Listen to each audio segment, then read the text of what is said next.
सोचिए, आज जब ईरान और इसराइल का नाम एक जुमले में आता है तो सोशल मीडिया पर सबसे ज्यादा जिस शख्स का हवाला दिया जाता है वो है डॉक्टर इसरार अहमद। इनमें से नंबर एक ईरान एक एतबार से ये बाजी ले गया है पूरे आलम इस्लाम पर, जिसने बहरहाल अपनी शरीयत अपने अकायद के मुताबिक एक मजहबी इनकलाब बर्पा किया है। लेकिन असल सवाल ये है, क्या डॉक्टर इसरार ने वाकई आज के ईरान इसराइल की प्रॉब्लम्स की प्रेडिक्शन की थी, या हम उनकी इन बातों को बाद में वाकयात पर फिट कर रहे हैं? आज हम इस मौजू को जज्बाती अंदाज में नहीं बल्कि इल्म और एहतियात के साथ समझने की कोशिश करेंगे। और साथ ही ये भी क्लियर कर देना ज़रूरी है, जो बातें आज सर्कुलेट हो रही हैं वो ऑफिशियल ट्रांसक्रिप्ट्स या वेरीफाइड टेक्स्ट नहीं बल्कि उनके पुराने दर्स और बयानात के क्लिप्स और समरीज पर मबनी है। लेकिन मैं तो दुनिया का जो पर्सपेक्टिव है उसके हवाले से अर्ज कर रहा हूं कि इस पहलू से ईरान उनका टारगेट है, टारगेट नंबर 1।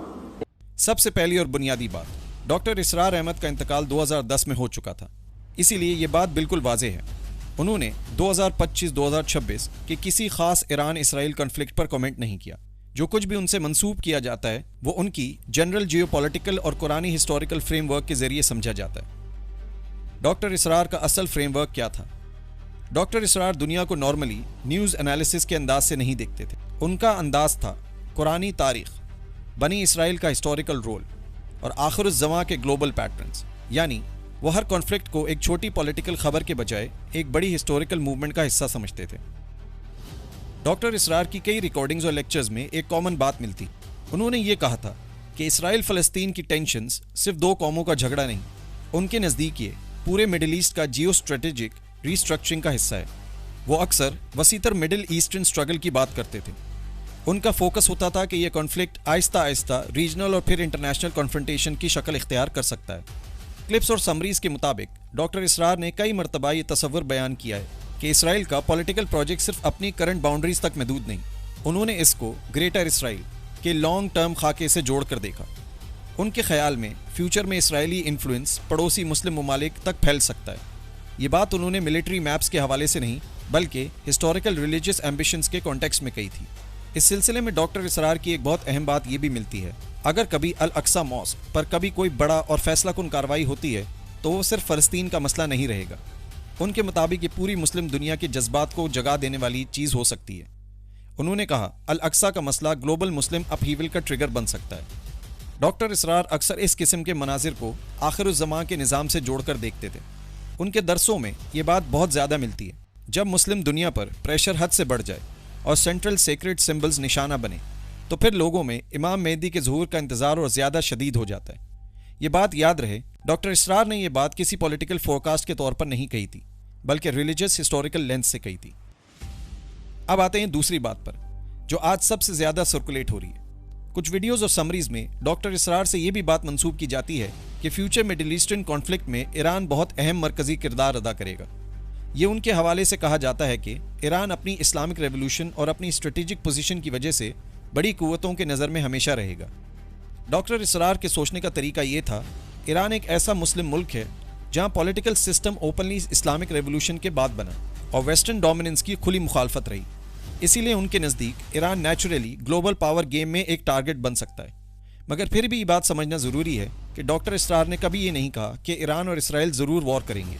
उनका अंदाज़ ज़्यादातर ये होता था कि ईरान जैसे ममालिक फ्यूचर कॉन्फ्लिक्ट्स में मरकज़ बन सकते हैं। उनकी क्लिप्स में अक्सर ये भी सुनाई देता था कि ईरान के बाद पाकिस्तान का भी हवाला दिया जाता है। इसकी वजह डॉक्टर इसरार के नज़दीक ये थी, पाकिस्तान एक ऐसा मुस्लिम मुल्क है जहाँ न्यूक्लियर कैपेबिलिटी है और आइडियोलॉजिकल बेस भी मौजूद है। उनके ख्याल में फ्यूचर मुस्लिम वर्ल्ड के लार्ज स्केल कॉन्फ्लिक्ट्स में पाकिस्तान को इग्नोर करना मुमकिन नहीं होगा। ये बहुत आम सवाल है कि डॉक्टर इसरार ना तो इंटेलिजेंस एनालिस्ट थे, ना डिप्लोमेट, ना डिफेंस एक्सपर्ट। उनका असल लेंस था कुरानी तारीख का निज़ाम। इसीलिए उनकी बातें मिलिट्री टाइमलाइंस, डेट्स या ऑपरेशनल डिटेल्स, वो बात करते थे पैटर्न्स की। आज जब इसराइल और ईरान के दरमियान टेंशन्स बढ़ती नजर आती हैं तो नेचुरली लोग पीछे जाकर डॉक्टर इसरार के लेक्चर्स को देखते हैं और कहते हैं, देखा उन्होंने पहले ही कहा था। लेकिन यहाँ एक इंटेलेक्चुअल ईमानदारी ज़रूरी है। जो कोट्स और क्लेम सर्कुलेट हो रहे हैं वो एडिटेड क्लिप्स हैं या सेकेंडरी समरीज हैं या किसी और ने उनकी बात को अपने लफ्ज़ों में लिखा है। कोई ऐसा वाइडली वेरीफाइड और पब्लिश्ड किताब या ट्रांसक्रिप्ट मौजूद नहीं जहाँ डॉक्टर इसरार ने सीधी जुबान में कहा हो कि ईरान और इसराइल के दरमियान में फ्यूचर में फ़लाँ तारीख को जंग होगी।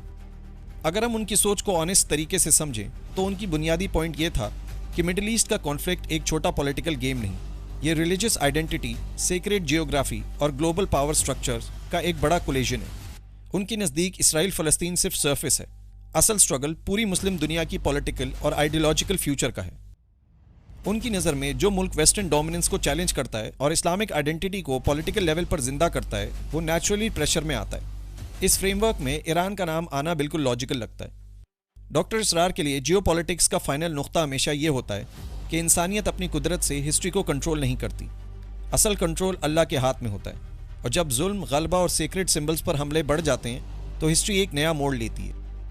उनकी बात का मरकज़ जंग नहीं होता था, उनकी बात का मरकज़ होता था उम्मत की जिम्मेदारी।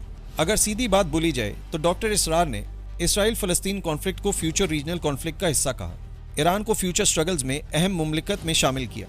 उनकी बात न्यूज़ फोकास्ट नहीं थी, उनकी बात कुरानी तारीख और आखिरुज़्ज़मा के पैटर्न्स पर मबनी एक नज़रिया था।